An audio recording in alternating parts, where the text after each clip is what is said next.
Tompoko lasy tompoko vavy tonga soa ato anatin'ny Fandaharana Gasy Mafoaka ary saoranainao manjoatrano televiziona malagasy amin'izao takariva izao.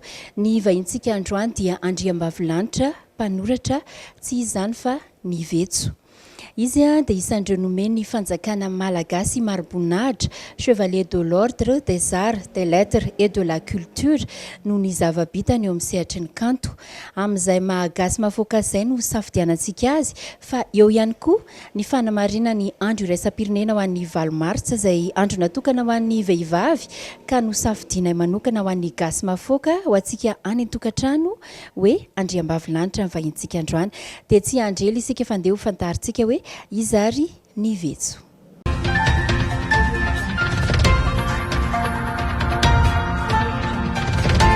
Izy no mbola tiana rakoto vao.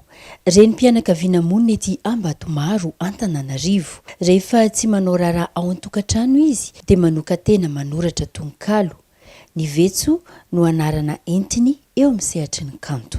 Tiako loatra ilay mivetsovetso Fy dikany hoe mivetso raha mamadibadika raki-bolana isika dia mihira, mikalo ary za na fotsy feo aza dia tiako ny mivetsovetso, tiako ny mihirahira. Manodidina ny 10 eo ny boky nosoratan'ny Vetso. Mbola tsy voatonta taratasy anefa izy ireny fa voatahiry anatina ordinatera sy anaty kahie ihany. Miainga amin'ny zavatra iainany moa ny aingam-panahiny. Ny resto mafaitra fahanginana tsy laitra, fotoana iray koa andrenesana feon'ny fieritreretana, eny mila faharetana. Ny lohahevitra matetika ifantohany ny asa soratry ny Vetso dia miompana indrindra amin'ny resaka ankohonana. Izany hoe voafoaka ao anatin'izany avokoa na ny fitiavana, na ny fiaimpiainana ao an-tokantrano, fifampitaizana. Izay izany ny ankabeazan'ny asa soratry ny Vetso. 30 taona izao no nanoratan'ny Vetso. Isan'ny olana sedrainy, ny lafo no enti-manana amin'ny famoahana sy fanotana boky satria dia lafo izany eto amintsika ka naleony aloha mampiasa ny haino manjery sy ny gazety. Ny olana no sedraina atao anatin'izay 30 taona izay araka ilay voalazako teo aloha hoe efa 10 ny boky voasoratra, hatreto izany aloha dia mbola tsy nivoaka amin'ny version papier ilay izy mialatsiny amin'ilay teny baiko. Na maika anay voalohany izany dia ny hanaparitaka azy amin'ny hainao manjery aloha. Raha mokatra boky ianao sarotsarotra ihany ho antsika malagasy ny anjifana izany. Nefa ny volanao rehetra efa mitontonao izany dia tsaratsara kokoa izany tsaratsara kokoa mampahafantatra ny asa soratra aloha any amin'ny hainao manjery, any amin'ny Fahitalavitra, any amin'ny radio, any amin'ny gazety, any amin'ny tarehim-boky dia izay izany ianao vao mananetretra hoe hanonta boky. Ho antsika eto amin'ny televiziona malagasy ohatra dia isaky ny amin'ny 9 maraina ny fanarahana ny asa soratry ny Vetso. Toy izany koa ny amin'ny radio pirenena malagasy. Manodididina ny 50 eo izany ny hainao manjery misy azy isan'andro, ny Fahitalavitra, ny radio, ny gazety. Fa misy ihany koa ireo hainao manjery any ivelany toy ny any Canada, Toulouse, France ary Chine. Mbola tsy mahavelona toy ny asany ivelany ny asa fanoratana eto amintsika ka voatery mampivady asa ny mpanoratra mba hivelomana. Isan'ny sakany io eo amin'ny sehatry ny kanto araka ny hevitry ny Vetso. Tiako foana ny mamerina hoe tsy ampy vola isika malagasy. Tamin'ny andronay moa izany dia efa masaka loatra ao an-tsaina ilay hoe tany andalam-pandrosoana lava ny Madagasikara. Dia izay izany no anisan'ny sakana anankiray tsy ahafahan'ny mpanoratra anankiray mifototra amin'ilay asa fanoratana. Matetika mampivady asa foana izy fa tsy afaka mandeha irery. Tamin'ny fa 24 ny volana Janoary 2024 lasa teo ny Vetso no nanamarika ny fankalazany fa 30 taona nanoratany. Tetsy amin'ny ministeran'ny kolotsaina sy ny serasera tetsy Anosy no nanaovany izany. Fotoana izay nanoloran'ny fanjakana ho an'ny Vetso ny maro-boninahitra chevalier de l'ordre des arts, des lettres et de la culture. Ny zavatra nentiko nanamariana ny fankalazana ny fahatelopolo taona dia nisy ireo mpanakantona saina, mpanakanto misy manodididina ny enina teo izy ireo a. Ankafiziko manokana ny hiran'izy ireo satria mifandraindraika amin'ireo asa soratra nosoratako. Misy ihany koa ireo mpankafy ny antsa manokana asa soratry ny Vetso. Misy aza tamin'izy ireo tamin'io fotoana io mihitsy vao niaona izahay. Fa mifanerasera ao amin'ny tarehim-boky ao izahay mifanoratsoratra dia ny angaviana mba hiantsa ilay tononkalo. Tamin'io fotoana io ihany koa izahay dia satria moa ny Vetso zany mpanoratra fotsiny ihany fa misy ireo mpiara-miasa toy ny voix off tsy vitan'ny Vetso daholo avokoa raha hoe sady anoratra izy no hiteny ao amin'ny anao Mijere no sy ny toy izany fa naseho tao mivantana zany ilay fandaharana ho tsakotsakoana teny antsepoan'ny manam-panahy. Tamin'io fotoana io ihany koa no nanoloran'ny ministera ny serasera sy ny kolontsaina maro-boninahitra dia ny chevalier de l'ordre des arts, des lettres et de la culture. Ny ankabeazan'ireo asa soratry ny Vetso amin'ny hainao Mijere dia niainga tamin'ny asa soratra ireo olo-malaza vahiny, misy amin'ny fiteny frantsay na amin'ny teny anglisy, ka nadikany amin'ny teny malagasy amin'ny endrika kanto izany. Andonge ho jerentsika atao anatin'ity boky 520 sy 300 andro tonga lafatra andiany faharoa ity ilay andalan'ny teny natokana ho jerentsika malagasy rehetra amin'ity andro ny valo Martsa ity toy izao no voalaza atao anatin'ny voatokana ny andron'ny valo Martsa hoe ny fitiavana dradraina sy venitesina ombeny dia ny antomboka avokoa teo ampofon'ny reny. Ka rehefa ianao ilay malahelo sy maminavina iny ary mienjenjeny fa nilaozan'olo tiana dia aiza ianao no hiantoraka tsy amin'ilay fondreny. Nalaina avy amin'ny teny Robert Browning manao hoe motherhood, all love begins and ends there. Santionan'ny asa soratra nosongaina tao amin'ny boky 520 sy 300 andro andiany faharoa izay nosoratan'ny Vetso no narahantsika teo. Tsy mitsahatra ny manabe ny mpiaramonina sy ny tanora ny Vetso mba hanaja sy andalina ny teny malagasy. Mahafinaritra ny manoratra indrindra amin'ny fitenin-drazantsika. Ireo tanora ireo dia mila kolokoloina. Ireo ankizitsika ireo dia mila kolokoloina hiteny ny teny malagasy. Indraindray izy toa matin'ity fanatontoloana ity fa andao isika hanoratra teny mahitsy, teny marina ary mifandraika amin'izay voasoratra amin'ny fitsipika mifehy izany atao hoe teny malagasy izany. Na dia mbola tsy nahatonta boky azy ny Vetso hatreto dia noraketiny an-taratasy kosa ary nataon'ny reliura ireo fandaharana nalefany tamin'ny anao Mijere ka nisy ny 520 sy 300 andro tonga lafatra andiany voalohany sy ny faharoa. Ny zavatra voarakitra atao anatin'ny boky dia ireo fandaharana enitsika isan'andro ao amin'ny anao Mijere. Ireo soratra hitantsika any amin'ny tarehim-boky izany hoe misy ny ray janoary hatramin'ny volana 20 desambra.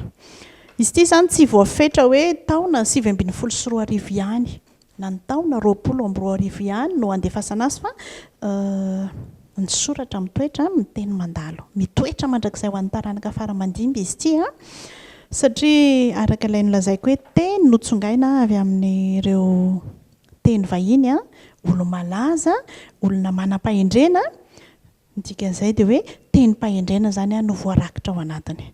Ampatsiahy tantara fohy aminareo Inona ilay tantara fohy? Nisy olona anankiray nilaza taminay hoe hay vehivavy ilay ny Vetso e. Mety anontany tena angamba ianareo inona no mahatonga ilay olona miteny an'izay. Ny mahatonga azy mety hiteny an'izay raha ny eritreritro dia satria lehilahy matetika no mpanoratra ireny olo-malaza ireny. Hitanisa vitsivitsy toa andry Victor Hugo, toa andry Saint-Exupéry, toa andry Confucius, ireo filozofa malaza ireo matetika lehilahy avokoa. Dia izay zany nahatonga ny olona mametra-panontaniana hoe lehilahy ve ilay ny Vetso sa vehivavy? dia indro ny Vetso fa miseho eto amin'ny Gasy Mafoaka. Efa miresaka mpanoratra vahiny ihany isika, ndeha ho fandarintsika hoe iza no mpanoratra tena ankafizin'ny Vetso? Ny mpanoratra tena ankafiziko raha ny teratany vahiny dia Jacques Prévert. Aleo ny mpanoratra malagasy no ilazako ny antony ny mpanoratra malagasy dia tsy iza fa i Rado na i Georges Andriamanantena. Tiako manokana ny asa sorany satria nahoana olona mitolona i Rado. Raha ny asa sorany rehetra dia mitolona avokoa, resaka tolona. Dia toy izay koa ny Vetso mareny mpianakaviana azy dia ady ny fiainany eto an-tany mino fa tsy ny olona rehetra dia miady sy mitolona avokoa. Ary tsy fiainana ny fiainana raha tsy misy ady hatrehana. Manambady ary mananjanaka telo mianadahy ny Vetso. Mikaela no faralahy, Gaël no vavy tokana ary Fidèle no lahy matoa.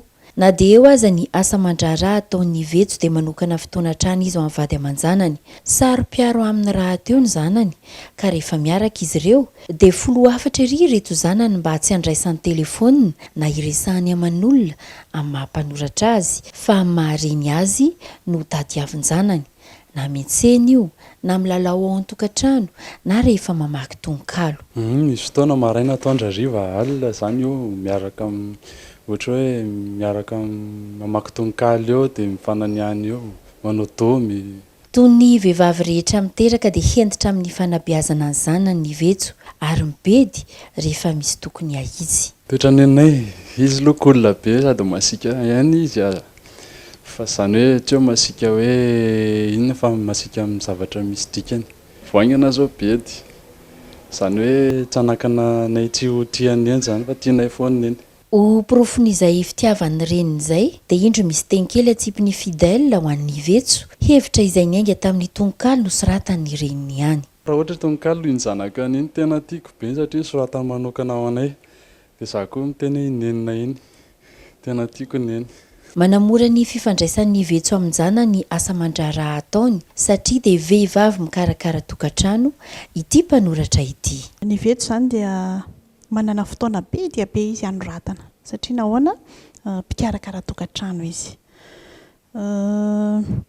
Ny asa ao tokantrano tsy maintsy vita, ny ankonana tsy maintsy iarahana omena fotoana izany ahafahana iarahana milalao, iarahana manao raharaha sy ny toy izany fa ny asa soratra ihany koa satria ny asa soratra dia mampita lesona dia omena fotoana ihany koa izany ny Vetso.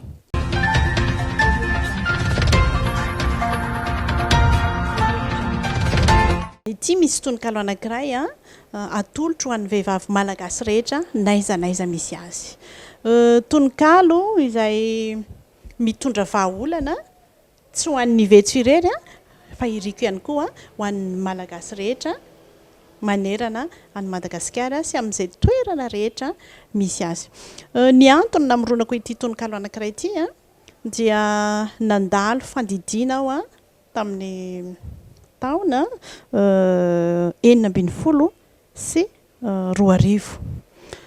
Rehefa nandalo fandidiana aho dia noheverina ho toy ny ho fatira izay no azo ilazana azy. Rehefa sitrana tamin'izay aretiko izay aho dia nandeha ny soratsoratra, ny korina ny penina hoe inona ny vahaolana raha toa ka ianao vehivavy io no sedra izay zavatra nolalovako izay dia andeha ho tolorako vahaolana ianao.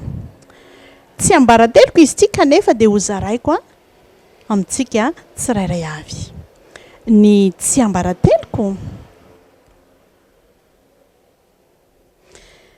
malahelo indraindray noho ny olana miseho eo anivony ankonana. Toa mitebiteby foana sy adi-tsaina lavizao no mampiraika sy ronana. Fa avoakako avy hatrany ilay tsikoko ao anaty, hampisinda sy hampisava ireo menimenindava. Na dia ritra sy efa lany azy ilay hery izay ananako, mahatsiaro tena reraka mihevitra no avin-janako, dia atolotro hatrany ilay tsiko fahazarako mba ho anatra sy lesona hitaizako ny taranako.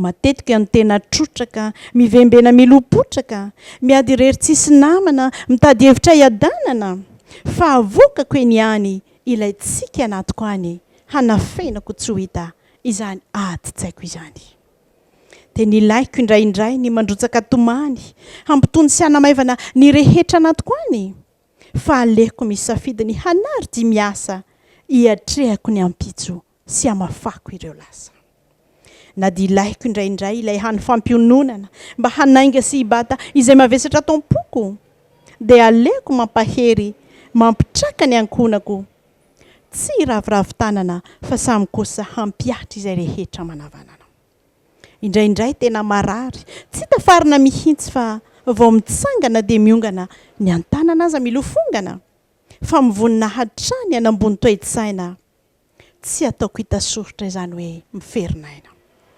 izay nay ilay lakile hiatrehako ny fiainako izay ilay fanalahidy mampiena ny tarainako atrehiko tsy misy nenina mba tsy hampipenipenina atrehiko ampidisikina mba hitondra fifaliana iriko ianao tahakahy ho vehivavy tena sahy hahiatrika no avy ho taratry ny mpianakavy tano hatrany ny herim-po sikiniko ny fanantenana mba hananana ho avy tsara fiafarana ny Vetso.